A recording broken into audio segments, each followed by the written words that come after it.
George Pappas from Charlotte, North Carolina, a convincing winner in game number 1. He will now take on 30-year-old Ron Bell from Akron, Ohio, a hotbed of bowling in and of itself.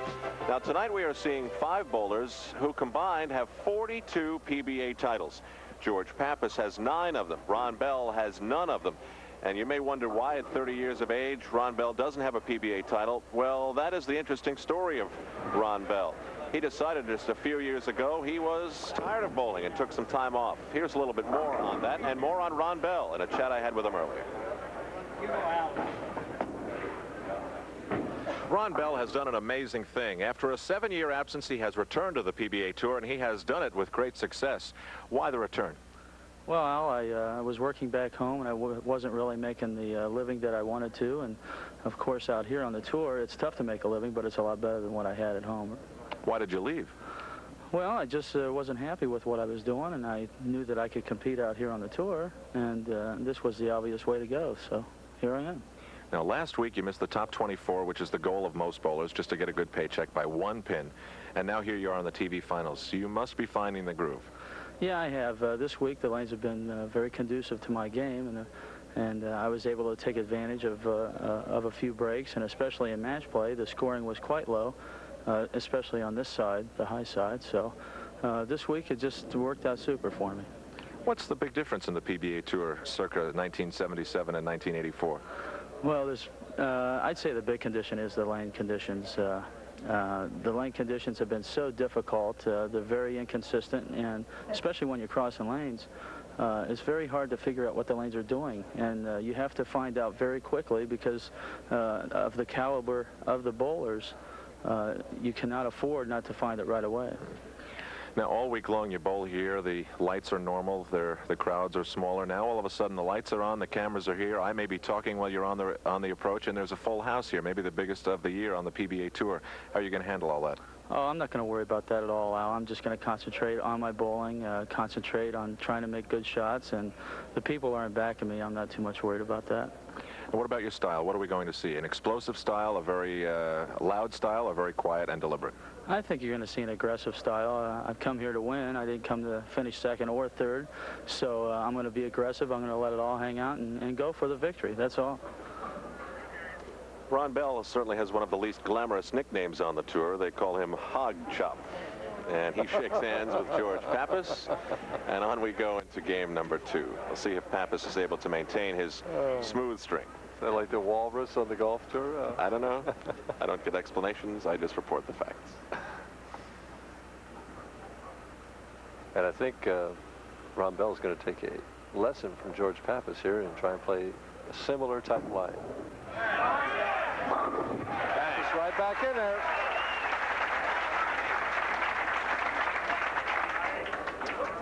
George right over around the 4th, 5th board, and this one holds pocket. Good speed, good loft.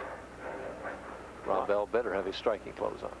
He averaged more than 3 points a game better, 3 pins per game better rather, than George Pappas. And he's underway. He's in about the 5th or 6th board. Very similar type line.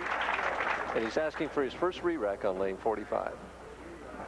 We will notice that Ron Bell, during a string of strikes, will sit in the very same seat. That's one of his little secrets. Well, he's hoping to fulfill that superstition and get a string of strikes going. Yeah. You know, and waiting for the re-rack. It's taking a little time. Now they got it. Ron just wants to win a PBA title. Get himself to the Firestone Tournament of Champions. Holds that ball out there.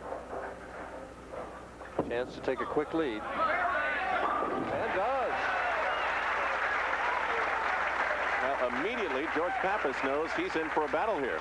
Well, the guy, in his interview, he said, you know, he came to win. 4-step player. He holds it out there. Left foot back. Closes that shoulder at the last second. Gets good turn and lift and loft out of the lane. General George back on the right lane now, working on a strike. What a contrast we have here. I mean, George is so skinny at 140 pounds, and Ron is at 210. Heftier. Heftier, a little hog chop, yeah. As they both start with doubles. It's just a testament to the sport of bowling that anybody can do it, and that it's open to all different shapes, sizes. right over about the 4th board where we've seen him so many times before. And it looks like it's going high here, but it just holds. Bang.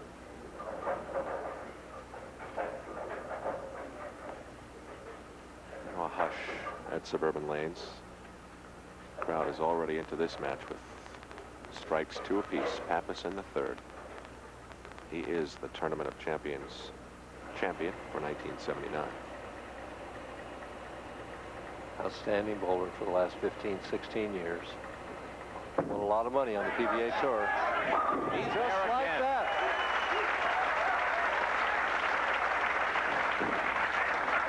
Well, which one's going to crack first, Alan? Pappas with the experience as we see him again right over about the 1st arrow here. And the ball biting heavily here. Oh, he's got a nice ball reaction. He's making great shots. Now, Mike, Ron Bell's bowling hero, if you want to call him that, is Carmen Salvino. Anything particular in his style that you see? No, there's not much similar. As he lets this one go too wide and gets it back for the 2-8. He lost that ball a little bit. Only the 2-8. Keeps this, makes the spare. He's still in the match. Carmen's a very aggressive player, and Ron has said he wants to be aggressive tonight. But there really aren't a lot of similarities in styles.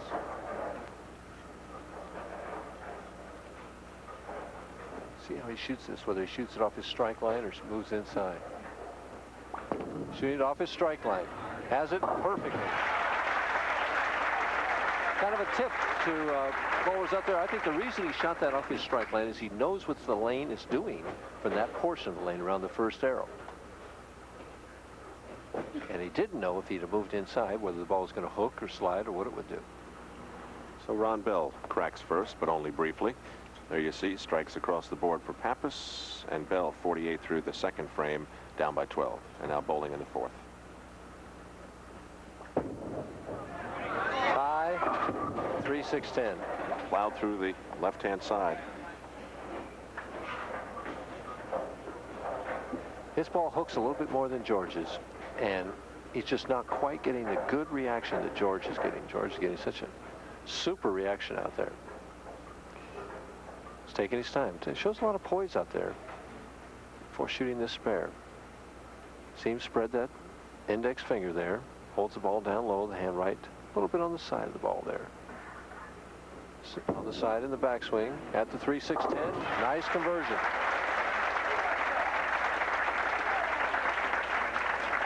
Give us a little mini tip here on how to make this one, Mike. Well, this is just perfectly executed. He increased the speed here, went cross lane at it, hit the 3-pin on the right. The ball hit all 3 pins. Slid right up the wall. Ron Bell down by 15 now. We'll watch George Pappas, right lane.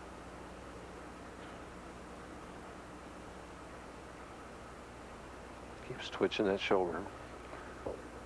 I think as the string gets longer, we're going to see more twitches.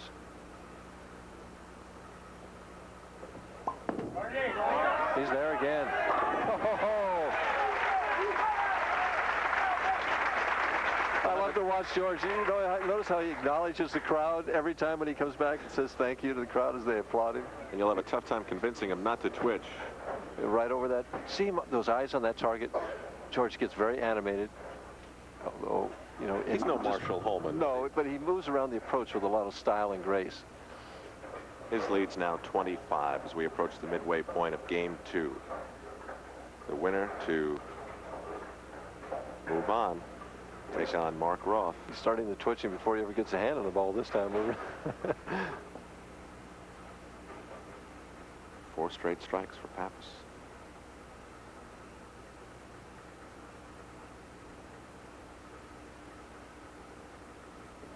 He's there again.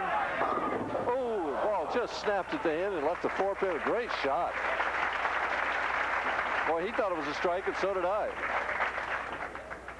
Trouble is, the pins did.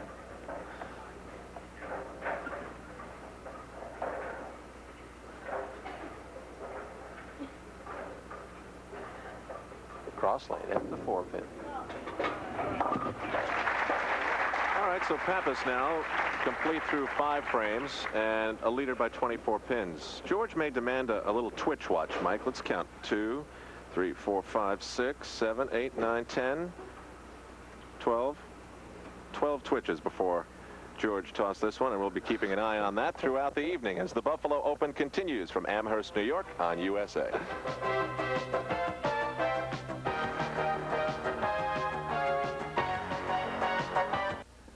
There is not any room for an additional person here at Suburban Lanes in Amherst, New York. We're just about midway between Buffalo and Niagara Falls, which is busy this time of year. Here's Ron Bell, down by 24 pins in the 5th.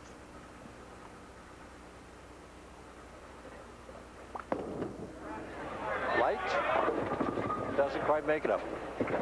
Interesting how the right lane inside appeared to be hooking more for Bob Chamberlain, but outside it appears to be tighter for Ron Bell. This is 3 straight frames of trouble now for Ron Bell, and watching along is John and Rosie and brother Kenny. Those are Ron's parents. Look a little worried. They live down in Akron, I believe, so it's not too far a drive. I drove up from Cleveland today. Ron Bell, trouble in 3 and converting all 3 in the 3rd, 4th, and 5th frames. And he'll be now switching over to the left-hand lane, bowling in the 6th. Here's the number story. George Pappas with a comfortable 25-pin lead. George is a great bowler on television. I've bowled him many, many times. And now and then I look out and beat him, but he wins most of them.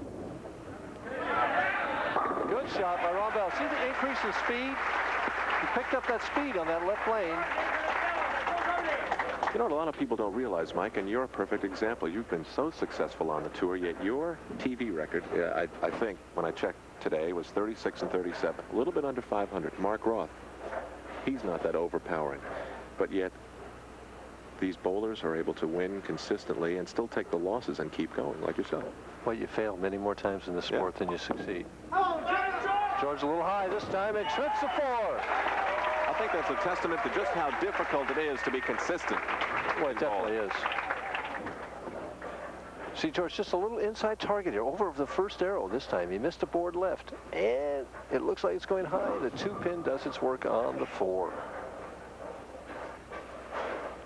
So now in 6 frames, George Pappas has 5 strikes. George was 4th at the 1984 Firestone Tournament of Champions. Well, he had 14 twitches before he ever got his hand on the ball that time, so he broke his record for sure. And at that Firestone, Mike Durbin was the champion. My goodness, this is a record here. Trying for a double. He's there. Boom! He can twitch all he wants if he keeps getting results like that.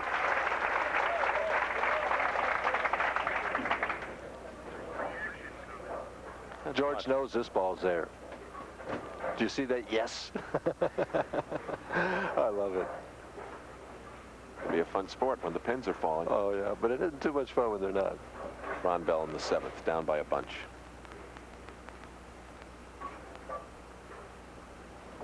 Has to double here. Has to double. He's high. Get a break. He does! He does!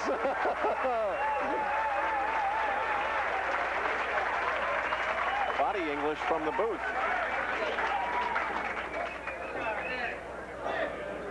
That brought the crowd to life. I don't know what pin that was. It came out and got the 3. It had to be the 6th pin or something like that.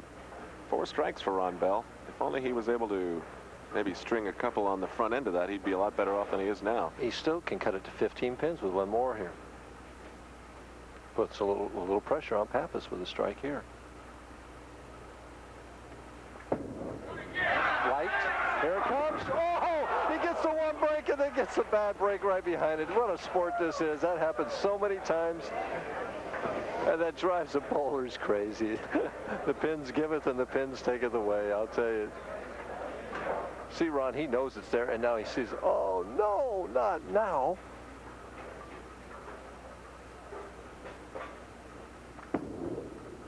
At the 8 pin, has the spare. Well, he did his job. He couldn't have thrown it any better. So often you hear a bowler say that I threw my best ball and I left a pin.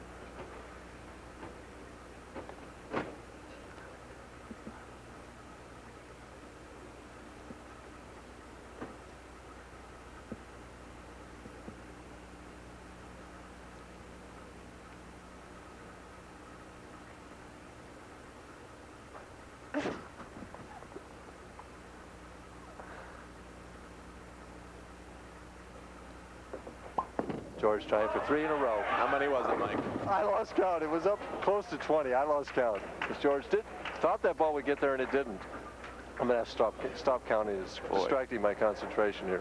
You talk about your strange habits. 20 twitches before George Pappas threw that one on the right lane.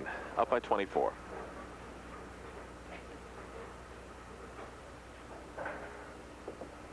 Cross lane at the 4-7. He's got it. Very easily.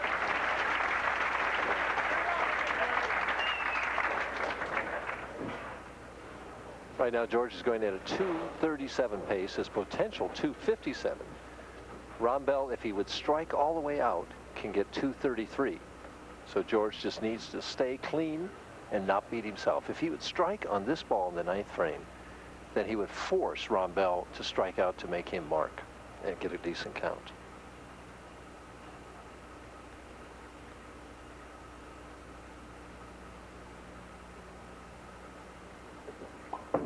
Good loft. Oh boy. I'll tell you what, if I were the guy sitting in the wings, I'd be a little bit worried. Mr. Pappas is on tonight, and 7th strike through 9 frames for George Pappas. Now back to Ron Bell, who said he got really tired of getting $3.50 an hour, working odd jobs for 7 years, and so he's back. And the worst that he will get today is $4,500. He's right there. Nice strike. But he's in a must-strike situation. He's down 24 pins. He's got to take them one at a time. He's asking for a re-rack. And he's in a must-strike situation. He has to get all 3 in the 10 to force Pappas to get a mark and 7 pins. Here's the story again. We see the difference. 197, 173. Both players on strikes. 24 pins the difference.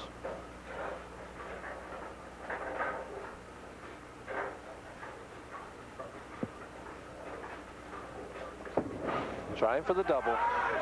He's got the first one. Hey, that's for your first time on television, to react under pressure like that is just a tremendous shot. And right now, just to show you, he's down 14 pins. That 8 pin in the 8th frame cost him 20. He would be ahead. Well, I was just looking, Mike. They're identical through the last 5 frames. Strike, spare, strike, strike, spare. Both George and Ron take it back all the way to the 5th frame. And it was prior to that where George Pappas strung 4 straight strikes together and made his move. Now here's Ron Bell, 2nd shot of the 10th. This one makes him mark. He's there. He's there. And gets the 10th pin out of there. Great shot.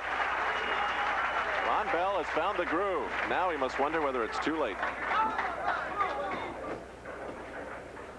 Watch this shot. He lifts the finger holes out of this. Now watch the 6 pin. 2nd from the right is just going to destroy the 10. Tomahawk it. Bang. Last ball for Ron Bell. A strike here makes Pappas get a spare and 7 to win by a pin. And he's there again. Boy, what a finish. That's solid 8 in the 8th frame. Cost him a 250 game. Ron Bell, a 2-3-3. Now let's watch George Pappas, who must spare and 7. Correct. To win. When you need a mark in a situation like this, the best kind of mark is always a strike. And that's what George is going for. There's no playing safe here. You go for the strike. Well, this ball ought to be good for 30 twitches, easy. I didn't count. I'm not even looking. I'm just...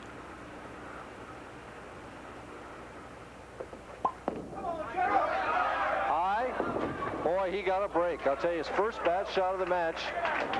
Turned that ball early, went high, left the 3-6. I almost saw a split there, Mike.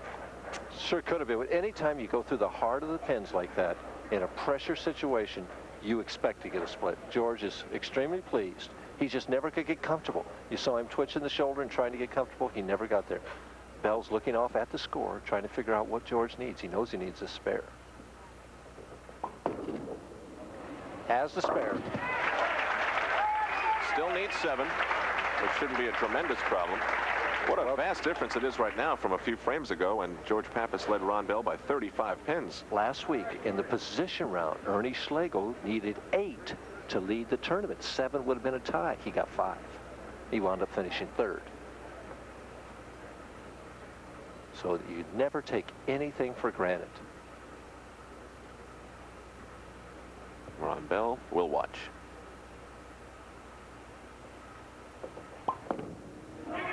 Hard and straight. There's 10. That's the experience of a veteran in that pressure situation. He didn't let that ball hook an inch. He just went hard and straight at the 1-3 pocket. Heck of a comeback by Ron Bell. Certainly makes that 7-year retirement and this comeback in 1984 well worth it. 237, 233. George Pappas is a 4-pin winner. When we come back, the challenge for him will be the great veteran Mark Roth. The PBA Tour will continue from Buffalo in a moment.